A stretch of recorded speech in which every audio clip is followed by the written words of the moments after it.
there's hardly any stories about, I did this in my business and it actually worked and I've got this far or anything. Instead, it's just, here's some great technologies, use them if you like them.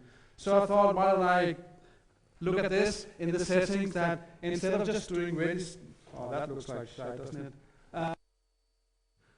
Looking at this, looking at something in the enterprise, using Groovy and see how it gets there, basically, how far ahead we go.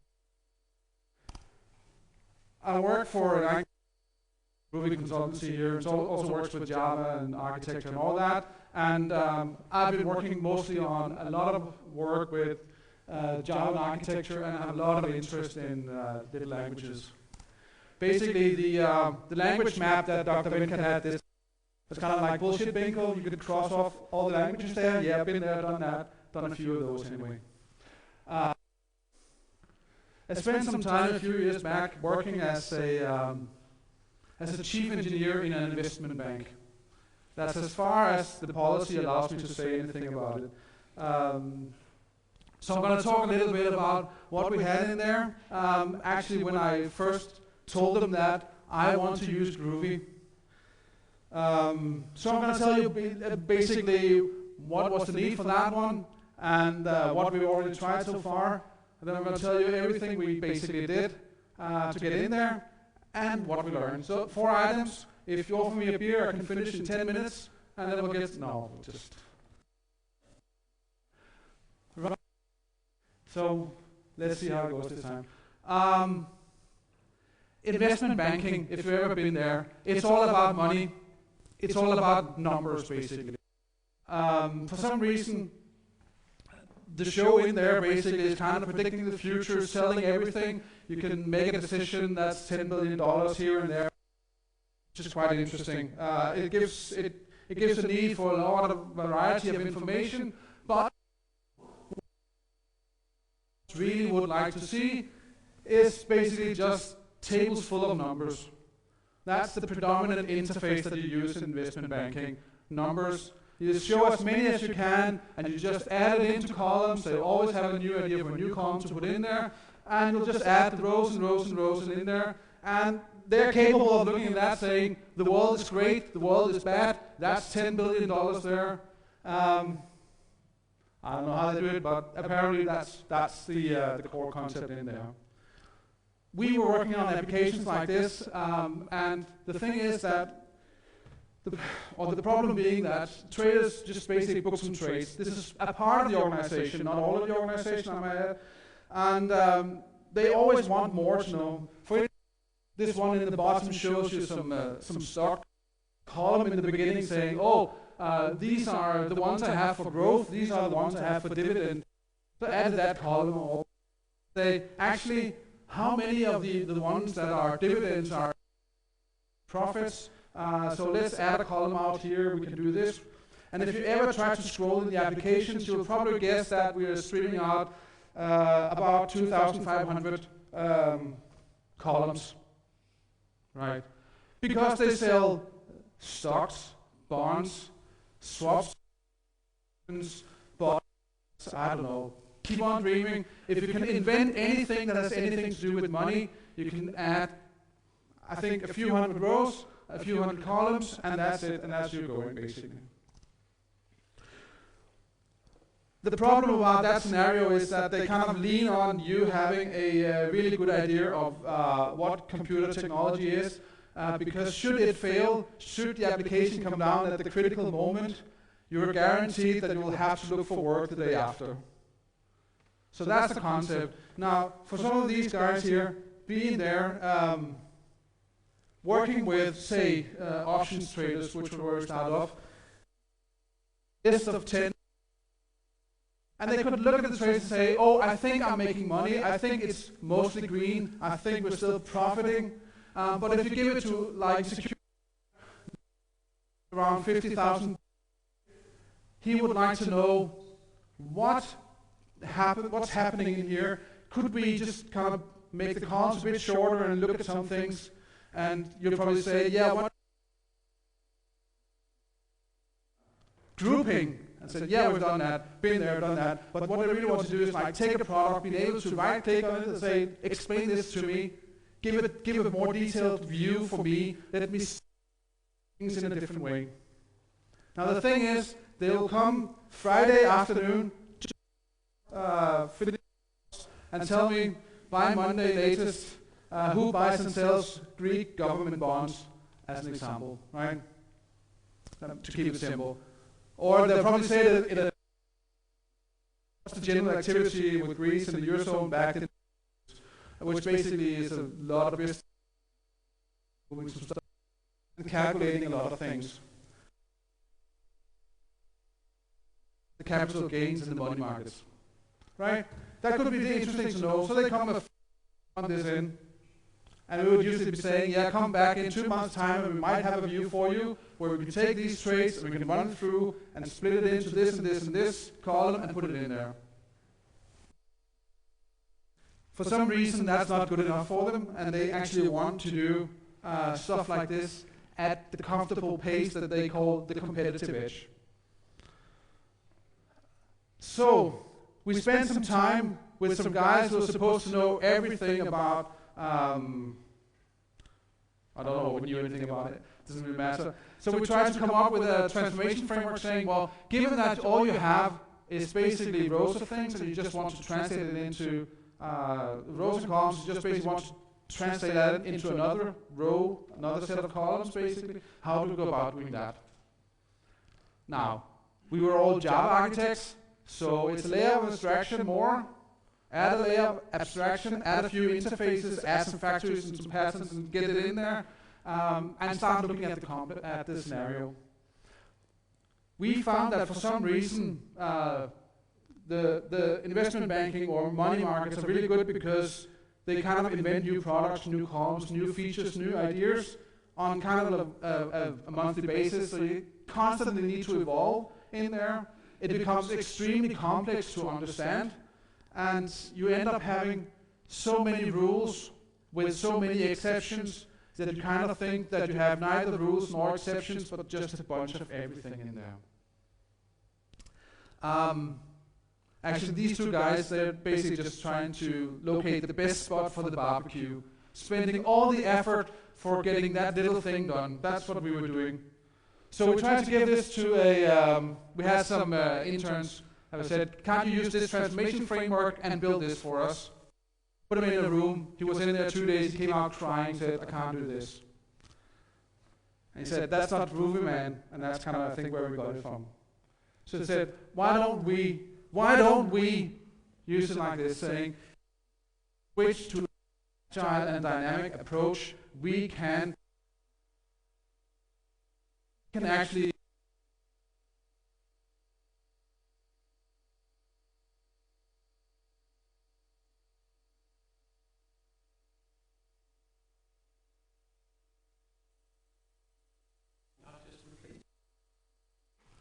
funny. I'll just raise my voice then. Is that okay? You can still hear me?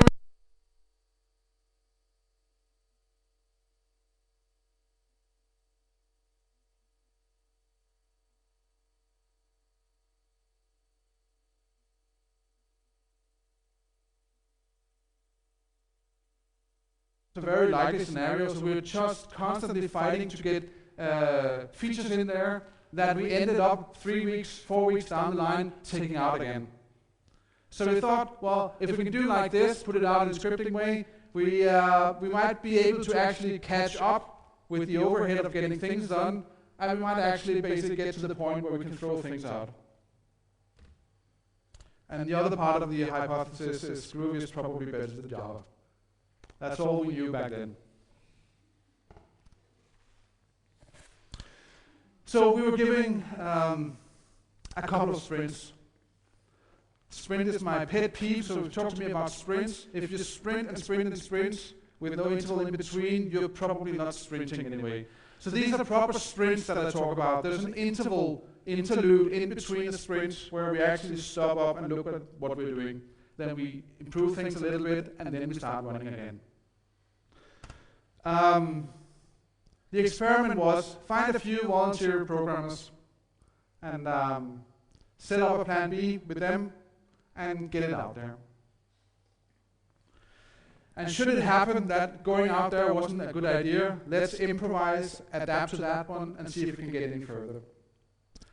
I was trying to be a big sell on Agile and Groovy, so this was kind of a key project to get out there at that point. Plan B, in our case, was basically handed to us. Since we had the other transformation framework, we had a lot of domain models in there for doing kind of the components that we needed to work with. So that was quite easy for us. The other thing we needed to do, what we needed to do very early was, if you're ever going to try running experiments of any kind, always lower the expectations of the outcome so you're sure that you at least get over the bar. So we did that, which basically meant that these were supposed to run on traded workstations. So it basically meant slowing down the update frequencies and color them in a nice another color so they could see that these views were kind of special views, right? Slowing the update so they would only update like 2-3 seconds, as opposed to the Java and C# ones that would be ticking around every 200 milliseconds or so. So they knew they would get something that wasn't going to be as fancy as that one. Then we started arguing, should we write a DSL or not? And he actually, I said I'm going to talk about this. I actually had a lot of problems asking, could I get to see some of the old code, could I take it out there? And they said no, basically, most of the time. Which was okay, because we used very little coming to the end, because we realized that in a world with so many rules and so many exceptions, the best way to get about the job is simply to give them the full-fledged language. Right? The other thing we did before we put it out was actually to make sure we have measure points in there. It's probably some kind of engineering principle, but let's put something in there so we can see which views are being taken on, which are being used, which one fails, and which doesn't, basically. So we're ready for that one. I spent some time up north in the UK, so forgive the headlines. 3 key points of the... three key points to put in there. It's the way we want to do it was to make a minimum of integration work, really. So this is all the Java code that we put in there. Now this is put straight out on the client of a trader's desktop, so he didn't know that in the class path there was a Groovy for once. And the idea being basically that we were going to give a script that we're going to evaluate at some point, and we'll give it the freedom to do almost anything in this world. And if you'll notice, more or less, all we will take out of the script was a few building blocks of a life cycle. In this case, I'll show the setup and a tick method. And you see how we would basically then say, well, given we have the script, and evaluate that, and then take out of there. What we were gaining were an early compilation, so we just basically ended up having a few closures that we could later work with. So we had kind of a compilation step ahead for that one. So we started playing it, stuff like, let's play the setup parts of it, and let's roll the scenario. So it was given a table to work with, one of the main things in there. It says, oh, can you preliminary build whatever rows and columns you might need, whatever you need to set up in there? And when we get to that point, we do a memorization. We'll stop whatever you did right there, stream it out. And then we're going to use that one because we're going to restore it. We're going to tick with a set of traits, generate a result, put it up there on the screen. And 2 or 3 seconds later, we're going to restore the memento, we're going to roll it again, and we're going to put it up on the screen again.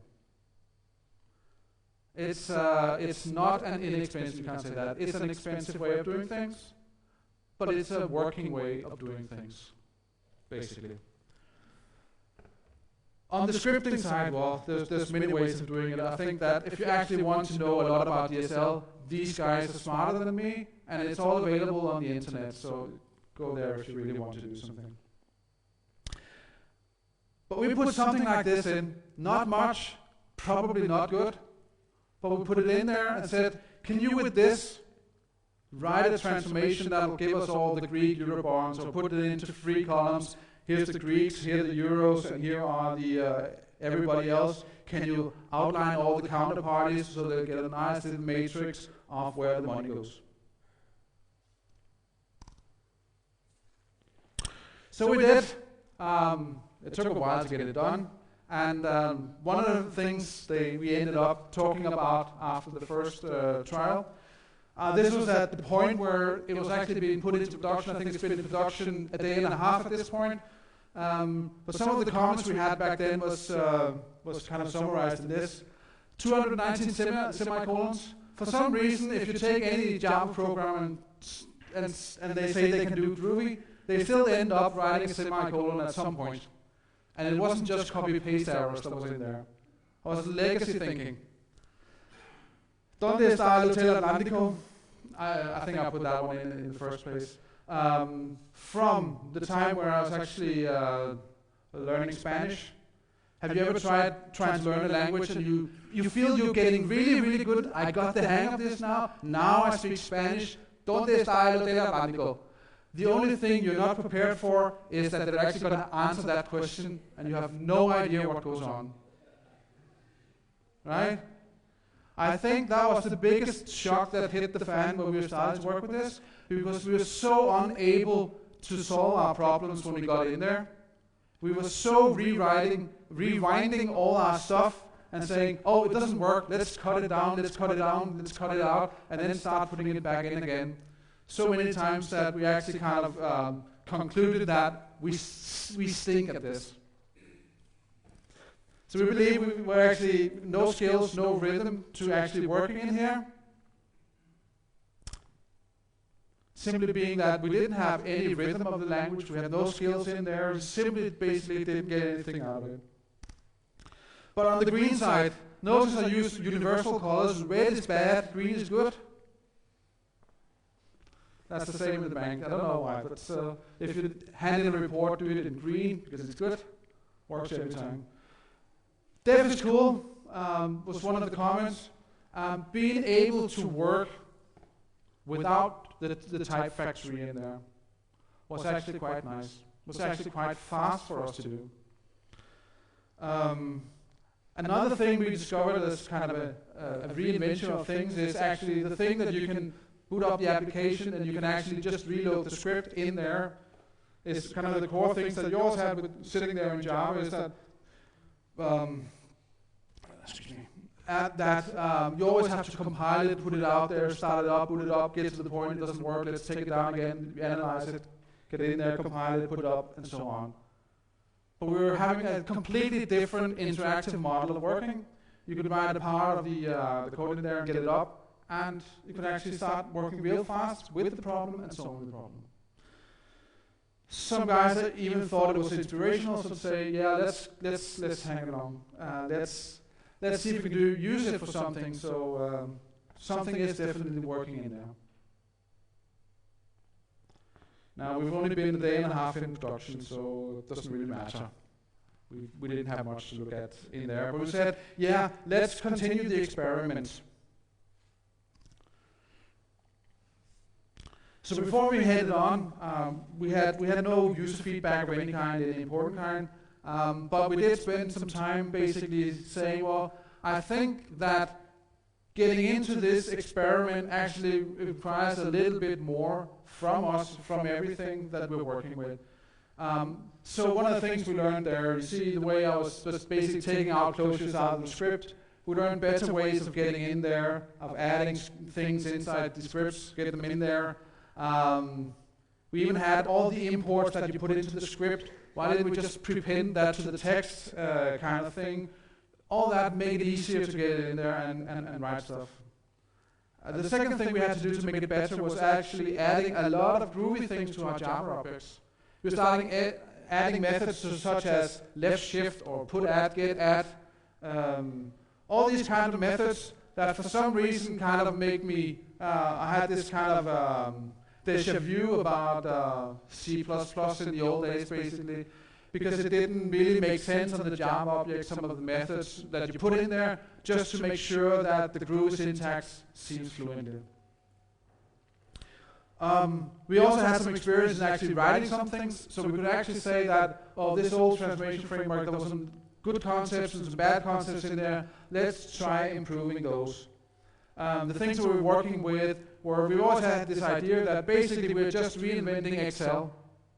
So why don't we just add some more about how to use formulas, how to summarize rows, and how to do all that kind of thing, and how to add more coloring, substance, filtering, and grouping, and that kind of definitions in there. We added some builders for building columns and rows, so that was actually quite neat to work with. And the last thing that we found was extremely important was basically just find a meeting room somewhere, a few days, a few Groovy books, a compiler, and just learn it. Really learn it. We did a lot of experiments doing all sorts of other things while we told the bank that we were working hard. Just getting in there and trying to get a flair for the language. Starting having like a daily, what does this code do quiz in the morning, just to get sure that we were getting in there. So, with that in mind, we said, well, why don't we see what we can do? Why don't we run a period of time and see if we can cash in on our otherwise longer and longer backlog of things that we need to do.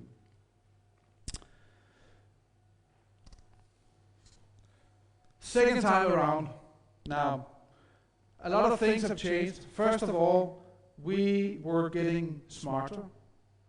For once, we kind of had a grammar that actually works. There was a small pun in there on that slip note, I remember, something about spelling mistakes were costly in those days. But we realized that we were actually quite good at developing things late Friday afternoon that would be ready to get in by Monday afternoon or something like that. We weren't really at the speed of light because the pub opens at 5 on a Friday and you don't go home until Monday morning at 8. At least when you're in Glasgow. So, another thing we had in there, we actually had some things that they've never really had that much of, which was, since we were actually running on slow updates out at the client, we said, why don't we just basically just pick up the numbers, let's see who actually launched the script, how many times is it ticking, how many of the ticks were successful, how many failed with an exception, so it basically came in a bad state out there. And these numbers were actually coming in, and we could actually start putting on all the JIRAs that said, oh, we want to have something that could show us this information. We could actually pinpoint and say, yeah, that's great, you've been having it for 2 weeks now, and you haven't used it, so why did you need it? We had a better opportunity to actually talk to the business and say, what's going on here? Unfortunately, the investment banking is not really good at talking back to you. That was kind of the point I should have made earlier, because they usually would never say really what they want to do. It's not a conversation, it's a one-way dictation. This is what I want. So now we had the opportunity to say, well, this is not what you're using, so why waste our time? That's when they fired me, by the way. So. No. So, something in there is working. We were actually getting in there and putting things in that nobody else was doing, and we kind of enjoyed it, really. So something is working. But the things that really kept haunting us and taunting us all the time was that in a dynamic language such as Groovy, there's a lot of things that matters. And we were actually constantly, during refactors and stuff like that, all that method missing here and there and everywhere, just remembering casing capital this or lowercase this, it was such a bore, really, and it really came up quite often that you would get things in, it's working there, and then you just, oh, I forgot this one, just fix it, and then getting close to putting it out, and it actually sucked out there. So we had a lot of things that were actually failing with all sorts of problems. And the other thing was that since that a lot of our code was actually just being put out there, the thing about what happened was basically saying that we failed quite a lot. And when we failed, we had no idea what went wrong, because we apparently exercised a piece of code that we hadn't really thought about ourselves. We weren't really good at exercising too many of the many selections and iterations in there, because apparently there's always something that crashes. So the result going from onwards from there was basically saying, yeah, if this should be anything that we do for a living, we need to be better at this. So we need to have a full-fledged testing framework, integration testing that we can run through. Needless to say, we did have one that says, try and evaluate the script and feed it an empty collection. If that works, then it's probably going to work at runtime as well. That wasn't good enough, so we actually needed to be able to push a lot of data in and see what came out in the other end. Just start really getting into that one. And while we were at it, we were basically just, since given that we had time on the desktops, we actually were able to collect data out from the clients, collected it in a JSON file and made sure that was being sent back, and then we could basically feed that into the test framework and say, does it fail here as well? With that in mind, we could start debugging and getting things in. So whenever there was a problem, we would scavenge a lot of information from the client, put it back in, and we should be able to reproduce the problem with that. Needless to say, we did this, and we got it up and running. And we came to sort of a understanding that working with this is quite cool. So we kept it around as a plan pod model, saying, well, we can do these transformations. Whenever they say they want something, we can build them and put them in there and run it in a sandbox. One thing we did that was very much on purpose was that none of the scripts could ever manipulate state in any of the important classes, apart from whatever it has to produce as output. There was nothing that's going to manipulate any of the financial structures of any kind whatsoever at any point. All services, read only, get information, and that's it. And we also made sure, one of the things we learned there was really to put a dependency on having a lot of tests in the dynamic language, because we couldn't rely on anything else. We need to make sure we are true and well covered in that area as well. But once we did that, we could actually look at the numbers and say whenever they raised to a certain level, we could spend some time rewriting views that were optimized for this, that would include actions to do all sorts of things, and move them out of the sandbox. They wouldn't say experimental anymore, and they would start updating at the bigger intervals and at the shorter intervals.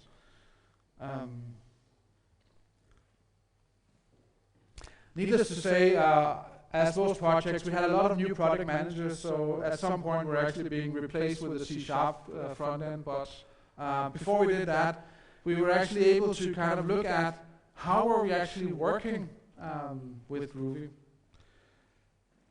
When we started out, a lot of the stuff we were doing was pure and simple imperative programming. That's where we have the 219 semicolons and all that coming up. We were simply Java programmers just sitting in another language and doing what we've always done. But funny enough, from the kind of models and saying, what can we put in there, what can we do, evolved sort of two styles of working with this scenario. And they're quite interesting both, but one was the kind of the functional style that a lot of guys started working with. And another style was actually people started working in a more flow-based manner, basically trying to say, well, if I get some things in and I push it down a pipeline and move it down here and that kind of thing, then we kind of get to a solution that's kind of working. The good thing about it was that given that these are the criteria that they were kind of working with, they took it back to the other code that they were working on. So we actually saw a great revival in our Java code of smarter ways of doing things, or shorter ways of getting things done in there, actually.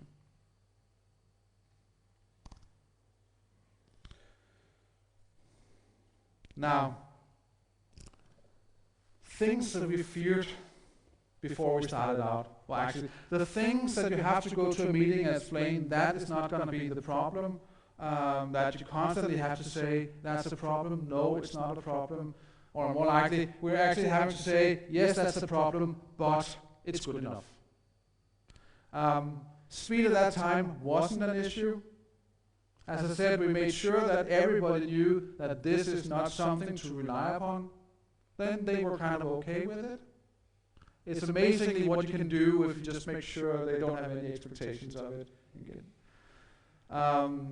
The speed was okay, we had no problems. We did a lot of slow things, all the high computations and so on were done elsewhere. So it was quite okay to do this, and we had actually quite a lot of free cycle time in an update to get all sorts of work done. Talking about risk here, not so much that people would break anything on purpose, like transfer to my credit card, but more the thing that what happens when it breaks out there, we can't get any data in there, we can't make the best perfect deal. Well, they kind of liked the fact that we were capable of looking at problems that were occurring at runtime and say, well, we think that it may have been because this and this, and we'll fix it by tomorrow. And that's a very powerful thing to be able to say out there.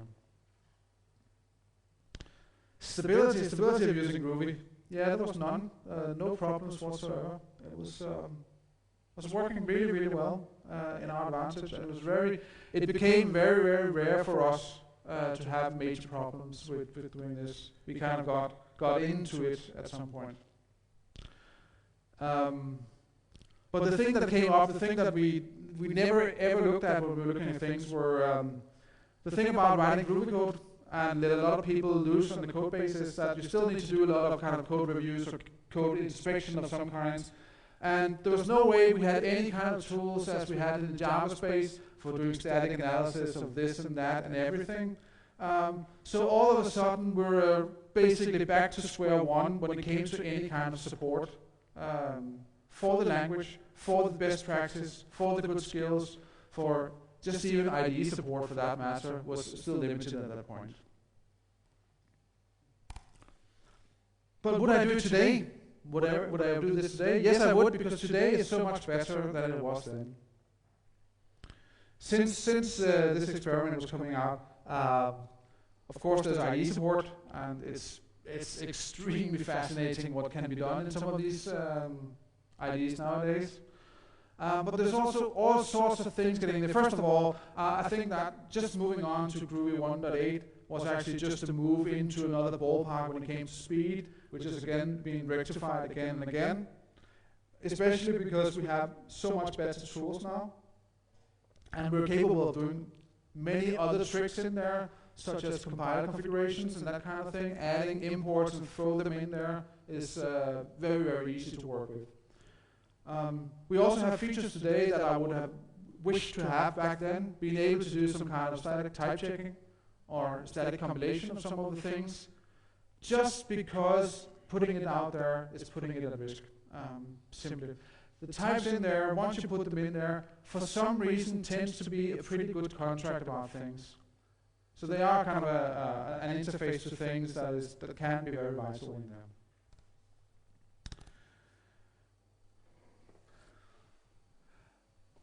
Looking at from the group perspective, say, well, we're in a big enterprise that don't want us to fail, that's very rigid in the structures, and being able to just put a dynamic language in, how did we feel about that one? Even though we all thought we were superheroes before we started, we realized we were not. We had to let go of a lot of things and go into things. You really have to learn the things that you're throwing yourself at in a setting like this and saying, well, I think this would be a cool technology. And if anybody says, yeah, that might be a cool technology, then you have to devour yourself, basically use all your time on that thing, because otherwise it's not going to succeed in there. We also learned that in the dynamic languages, not that we didn't do it in the static languages, but test was always the thing to get in there. And the opposite thing was basically taken back from the engineering side, was basically being able to looking at things, being able to just throw a lot of numbers out there and look at them is actually a cool thing. You get so much information that nobody else is going to tell you about. You just have to analyze it at any point.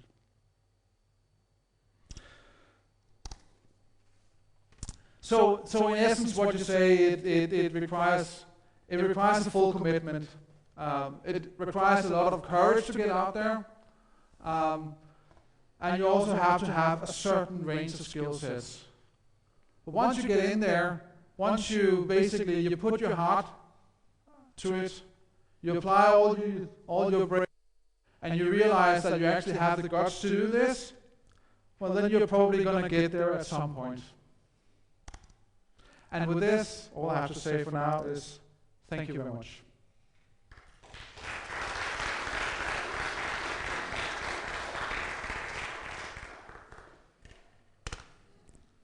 Yeah.